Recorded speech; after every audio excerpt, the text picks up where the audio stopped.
Paulo, uma dúvida. Quando há um desmatamento, como por exemplo no Pantanal ou na Amazônia, as espécies desaparecem por igual ou há uma seletividade? Se há uma seletividade, qual que é o padrão? Isso. Então, aí depende se você está falando de espécies animais ou espécies vegetais. Animais. Né?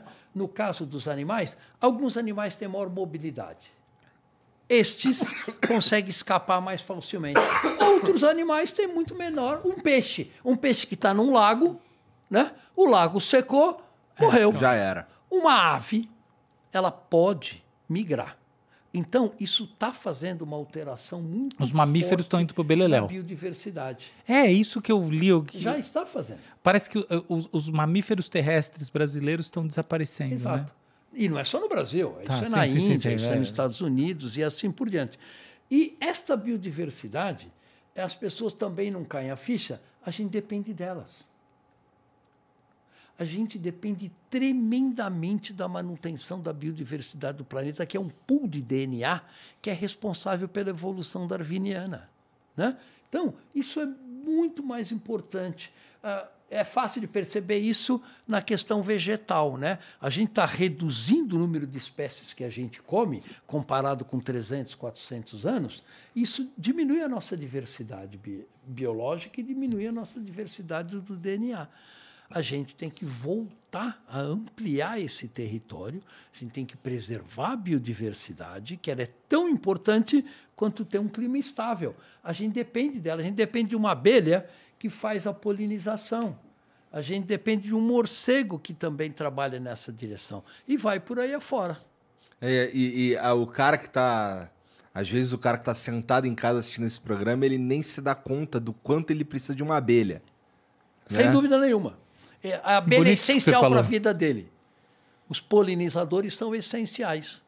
É eles que trazem a diversidade biológica, é eles que fazem, por exemplo, polinização na cana-de-açúcar para você botar álcool no seu carro. Uhum. É simples como isso. Não é um indivíduo que vai lá e faz a polinização. Por sinal, você tem uns estudos com essa São mudança, insetos. com aquela época do pró-álcool, né? Isso. Qual é o efeito disso? No momento em que o uso do álcool para os combustíveis no Brasil aconteceu e se espalhou rápido. Conta aí pra gente. Sim, não há a menor dúvida. O Brasil, Isso é bom? isso é excelente. Quer dizer, o Brasil tem um super sucesso na questão de descobrir outras alternativas energéticas e o pró-álcool é o maior exemplo disso. O Brasil tomou a liderança nisso graças à visão visionária de algumas pessoas, como José Goldenberg, por exemplo, né, que vislumbraram, opa, a gente tem aí uma oportunidade, vamos dar subsídios, vamos desenvolver a tecnologia, batata, deu certo.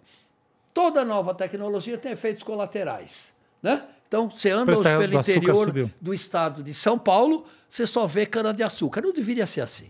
Poderia haver um zoneamento ecológico que mantivesse a biodiversidade do estado. Você pode estimular plantio de cana em outras regiões e ter maior diversidade no estado de São Paulo. Isso é fácil de fazer, não foi feito. Né? Então, tem efeitos colaterais negativos, né? Mas a gente tem que olhar para o balanço. Tem efeitos positivos e tem efeitos negativos. E, um dos grandes desafios da humanidade vai ser como nós vamos alimentar 10 bilhões de pessoas em 2050. Não vai ser fácil. Né? Se não é fácil hoje, né?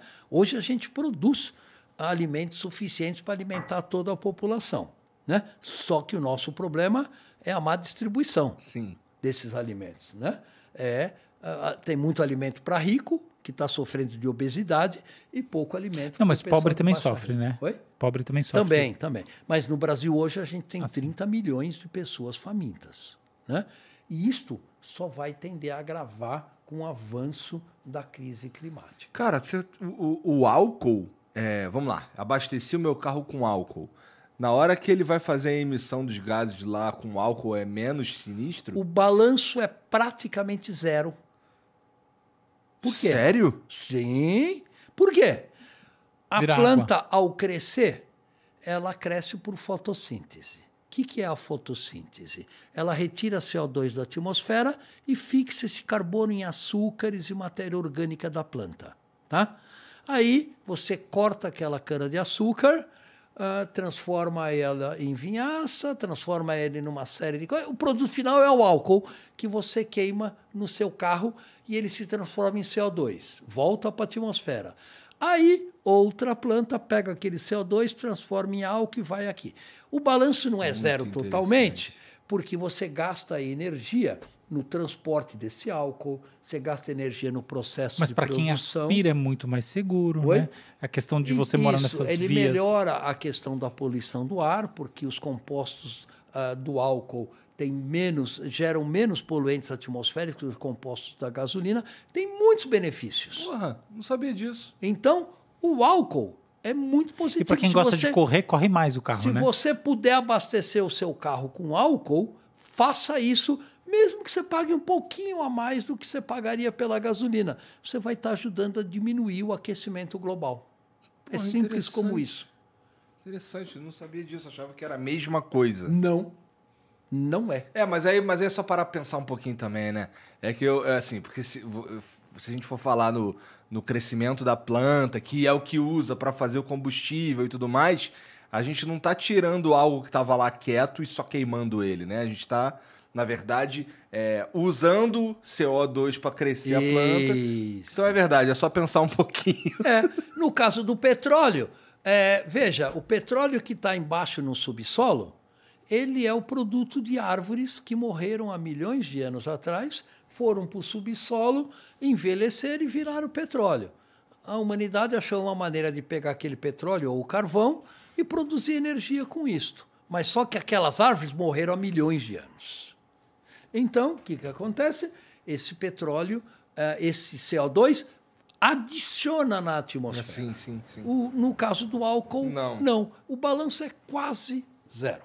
Mas é muito melhor do que a gasolina, Não há a menor dúvida. Pô, seria interessante se a gente imagina... É que a gente também não para de descobrir petróleo. Tem um cara aqui que trabalha com a gente, que na verdade ele apresenta um programa, o Sérgio. Era pra ele estar aqui, mas ele tá viajando. O nome do programa dele é Ciência Sem Fim. E ele é geólogo, ele pesquisa essas paradas e tal. E aí ele fala, pô, a gente não para de descobrir petróleo toda hora. Então, assim... Exatamente. Bem que a gente podia parar de descobrir petróleo. Há 40 anos o Brasil não conhecia o pré-sal. Né? E agora, o limite do uso do petróleo vai acontecer pelas limitações do aquecimento global. Isso hoje já é muito claro. Vai chegar mais rápido do que a gente deixar de encontrar petróleo.